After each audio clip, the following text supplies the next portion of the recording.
لیکن جن کتابوں کا دعویٰ ہے، تورات، ہم بھی اس دعوے کو تسلیم کرتے ہیں کہ قرآن نے اس کی تصدیق کی ہے، اللہ کی کتاب تھی، فیہا ہدی و نور، قرآن تسلیم کرتا ہے اس میں ہدایت بھی تھی، نور بھی تھا۔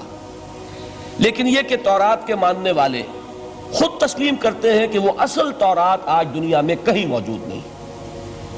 وہ تورات یا وہ احکام، دی 10 کمانڈمنٹس کہ جو پتھر کی تختیوں پر لکھے ہوئے دیے گئے تھے، ان کا آج دنیا میں کہیں وجود نہیں۔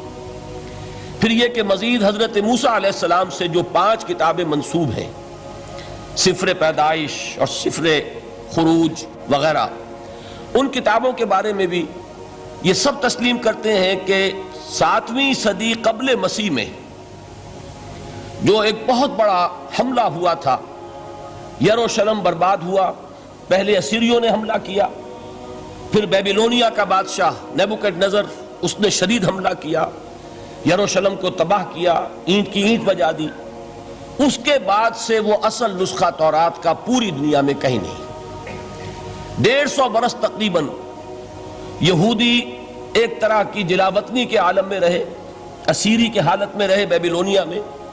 وہاں سے جب 150 برس بعد واپس آئے ہیں تو کچھ لوگوں نے اپنی یادداشت سے پھر اس تورات کو مرتب کیا ہے۔ گویا کہ یہ بات ہمارے کہنے کی نہیں ہے، بلکہ تورات کے ماننے والے خود تسلیم کرتے ہیں کہ اصل تورات آج دنیا میں کہیں نہیں۔ اسی طرح کا معاملہ انجیل کا ہے۔ قرآن مجید تسلیم کرتا ہے وہ اللہ کی کتاب تھی، فیہ ہدی و نور، اس میں بھی ہدایت بھی تھی، نور بھی تھا۔ لیکن وہ اصل انجیل کہاں ہے؟ آج دنیا میں جنہیں کینونیکل گاسپلز کہتے ہیں، وہ 4 اناجیل ہیں، کوئی ایک انجیل نہیں ہے۔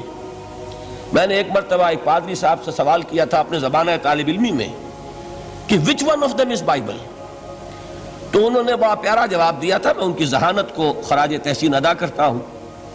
پہلے تو انہوں نے کہا none of them is Bible, لیکن اس کے بعد اپنی بات قائم رکھنے کے لیے بڑی ذہانت کے ساتھ ایک بات کہی، بائبل از ان دم، ان میں سے کوئی، ہم یہ نہیں کہہ سکتے کہ یہ بائبل ہے، لیکن بائبل ان میں ہے۔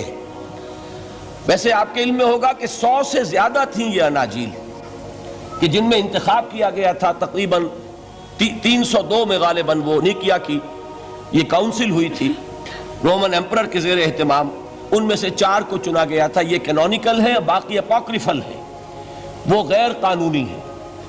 بہرحال ایک بات بالکل واضح ہے، حضرت مسیح علیہ السلام کی زبان یا عبرانی ہو سکتی تھی یا ارامائک، اور ان دونوں زبانوں میں انجیل کا کوئی نسخہ آج دنیا میں موجود نہیں۔ جو اس کا سب سے قدیمی نسخہ ہے وہ بھی گریک ٹرانسلیشن ہے، تو معلوم ہوا کہ ٹرانسلیشن تو اصل کبھی ہو ہی نہیں سکتا۔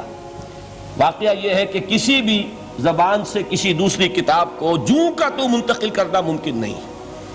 قرآن مجید کا یہی وجہ ہے کہ علماء ایک بہت طویل عرصے تک ترجمے کی مخالفت کرتے رہے کہ کہیں ایسا نہ ہو کہ اگر لوگوں کی توجہ تراجم کی طرف ہو جائے تو اصل ٹیکسٹ کی طرف سے توجہ ہٹ جائے۔